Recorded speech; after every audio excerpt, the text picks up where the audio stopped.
Do you struggle with low confidence and low self-esteem? I did.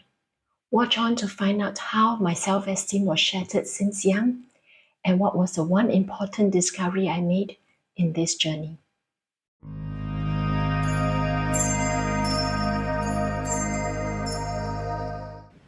Do you like yourself? I did not. In fact, I used to dislike myself so much, I tried not to be myself. You see, I was a happy child until I entered kindergarten and met my teacher from hell. She has this perpetual expression that looks like she's sucking lemon all the time. My teacher favored children who are lively and chatty, while I was the complete opposite. I was a quiet and shy child.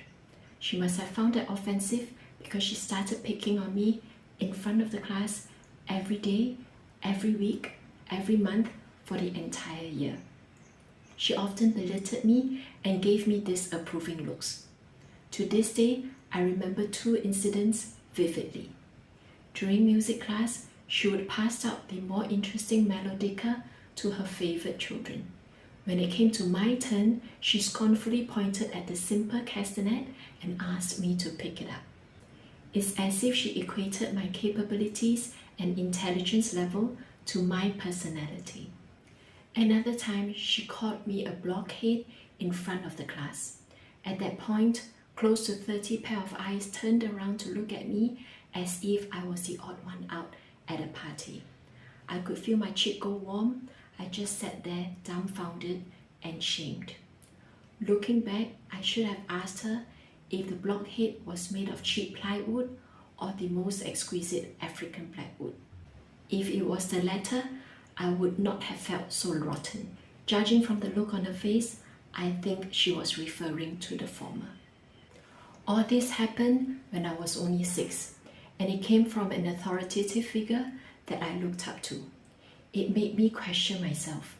I thought there was something wrong with me, and I concluded that being an introvert was a very bad thing. Because of the way I was treated, I also associated it with low intelligence or at most average. So I rejected myself. I tried not to be myself. I acted like an extrovert instead. And when I ran out of ideas, I tried to imitate friends who are extroverts. It's quite pathetic when you think about it. I felt like a flyaway balloon, ungrounded and lost, full of air but empty inside.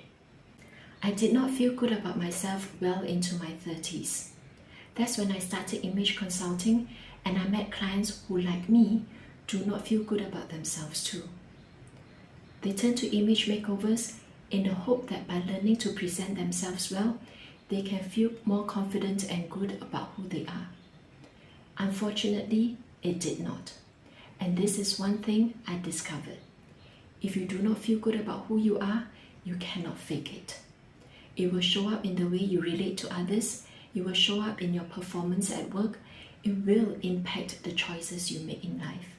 Well, it certainly adversely impacted mine, even though I appeared confident on the outside. When I realized I needed to do something about my low self-esteem and low confidence, I went on a restoration journey. I dug deep to rediscover who I am. I reconnected with my true self. I removed many of the limiting beliefs that I have built up over the years, and I regenerated with new confidence. I now feel good about who I am, not in a narcissistic manner, but in a grounded, I'm good enough way.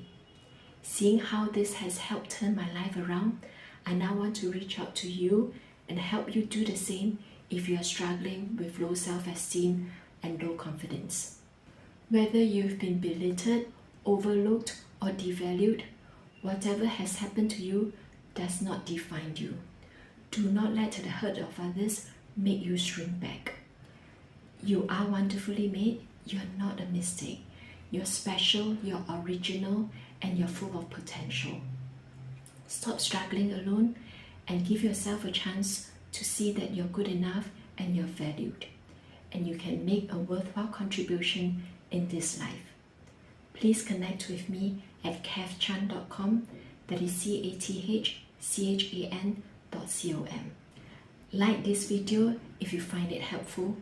Please share it with someone who needs to hear about this. Subscribe to this channel and continue to stay tuned for more stories and sharing on how we can gain unshakable confidence together. Thank you for watching. Thank you for listening. You keep well.